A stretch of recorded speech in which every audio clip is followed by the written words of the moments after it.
हमको इस देश में अगर सही मायने में आज़ादी चाहिए तो हमें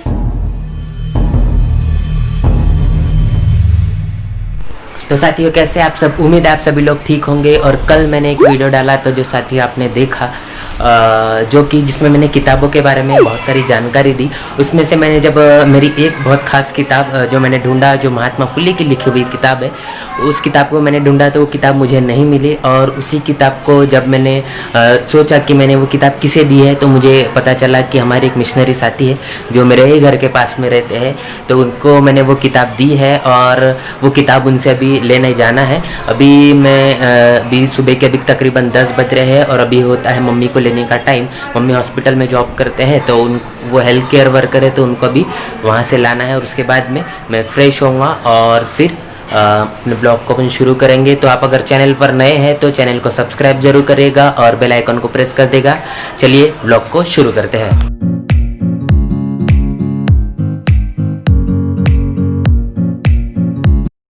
तो मम्मी आ चुकी है, ठीक है, चलिए चलते हैं।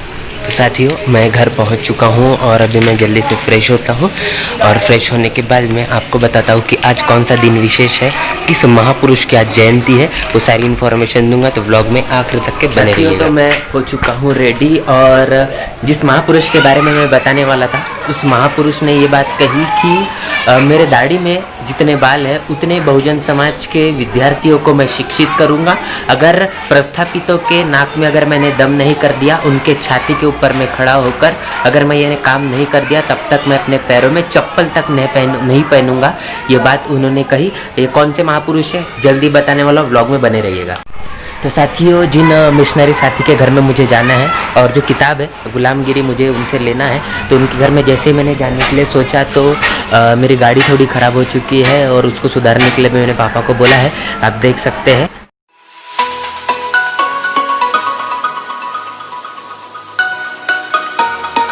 तो साथियों अभी मैं पैदल ही जाने का सोच रहा हूँ, तो उनके घर में चलते हैं और फिर उनसे बातचीत करवाते हैं और गुलामगिरी के ऊपर में भी आपको इन्फॉर्मेशन दूंगा और महापुरुष का जिनका नाम आज बताना है आप सभी को वो भी मैं बताने वाला हूँ। तो चलिए।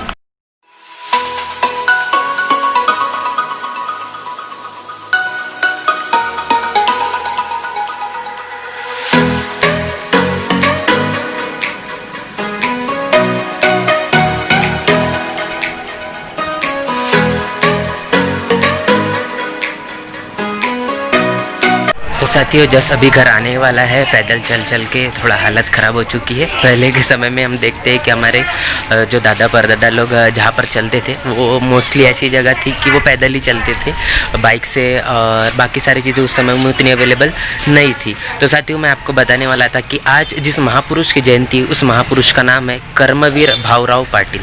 हाँ, कर्मवीर भाऊराव पाटिल, इनकी आज जयंती है और इनकी जयंती के उपलक्ष्य में आप सभी को बहुत बहुत मंगल कामनाएं।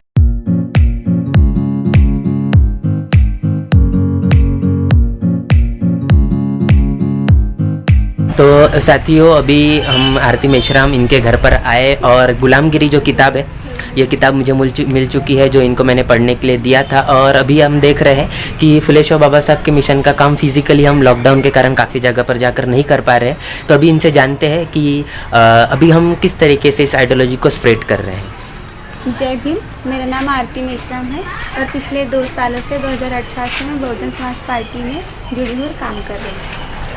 तो अभी हम इस आइडियोलॉजी को कैसे स्प्रेड कर रहे हैं, आप कैसे स्प्रेड कर रहे हैं? हम सोशल मीडिया के थ्रू फुले शाह बाबा साहब जी की जो आइडियोलॉजी है वो हम स्प्रेड करने का काम। तो साथी आप जानते हैं कि बहुजन मीडिया ही जो है सोशल मीडिया है, क्योंकि सोशल मीडिया के थ्रू हम अपने आइडियोलॉजी को स्प्रेड कर रहे हैं। बाकी जो प्रिंट मीडिया है और आप जो टीवी चैनल्स देख रहे हैं, जो मेन स्ट्रीम की मीडिया है, वो कहीं ना कहीं हमारी बात नहीं करती। इसीलिए हमको अपने सोशल मीडिया, जिसको बहुजन मीडिया हम कहते हैं, इसी के थ्रू हमको करना पड़ता है। तो अभी आप पिछले 2 सालों से मिशन का काम कर रहे हैं और इसमें से आपको क्या समझ में आया? ये मैंने जो किताब आपको पढ़ने के लिए दी गुलामगिरी, इसमें से आपको कौन सी चीज़ समझ में आई?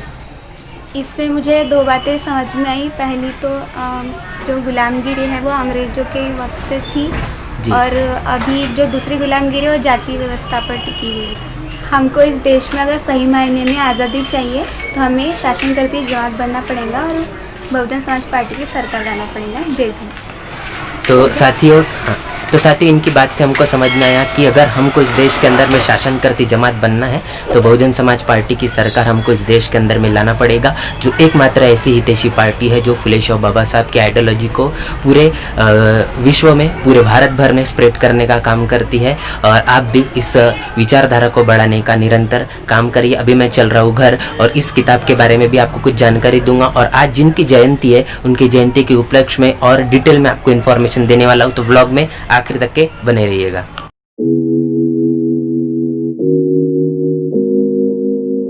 साथियों, मैं घर पहुंच चुका हूँ और मेरे हाथ में जैसे कि आप देख सकते हैं गुलामगिरी है।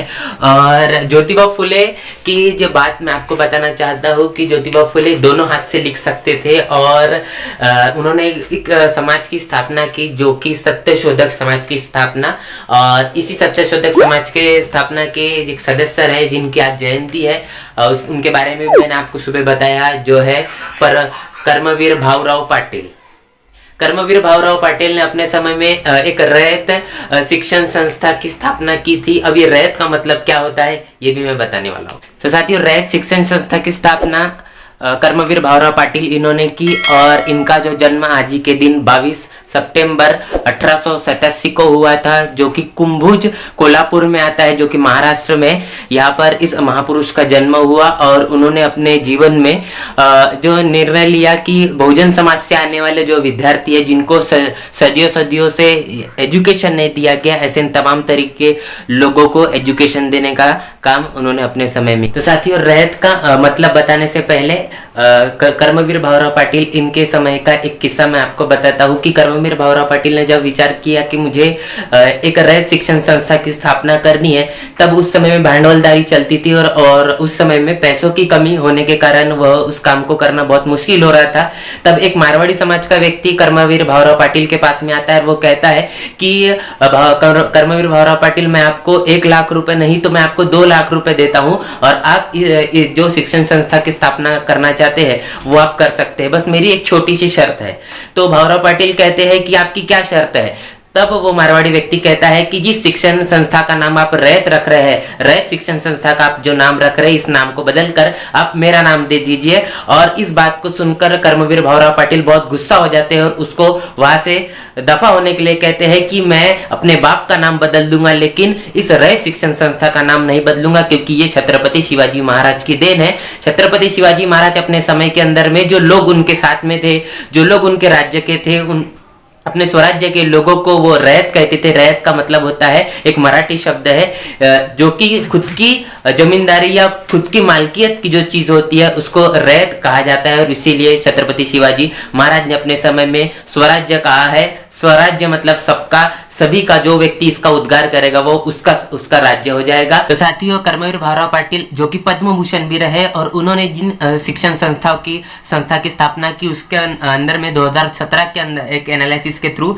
उसमें 31 महाविद्यालय, 439 हाई स्कूल कॉलेज जो छात्रों के लिए था, 27 उसमें वसति गृह थे, 160 माध्यमिक विद्यालय, 17 जो किसानी के लिए महाविद्यालय जिसको एग्रीकल्चर हम कहते हैं, 5 तंत्र विद्यालय, और साथ ही 5 इंग्रजी माध्यमिक शाला, 5 इंग्रजी माध्यमिक स्कूल है, और 8 डीएड कॉलेज, और 45 प्राथमिक एवं पूर्व प्राथमिक स्कूल, और लड़कियों के लिए 68 वसति गृह मतलब कि 68 हॉस्टल्स, 8 आश्रम स्कूल, और 58 आईटीआई और साथ ही 679 संस्था ऐसे, जिसमें से पूरे के पूरे अगर विद्यार्थी बात करें तो 16,948 विद्यार्थी, और जिसमें से अगर उनका स्टाफ की बात करें तो 679 लोगों का स्टाफ। यानी ऐसी पूरा का पूरा ये कैलकुलेशन है। और इतनी बड़ी संस्था जो कि कर्मवीर भाऊराव पाटिल ने अपने समय में शुरू की, और जो 2017 का एनालिसिस मैं आपको बता रहा हूँ।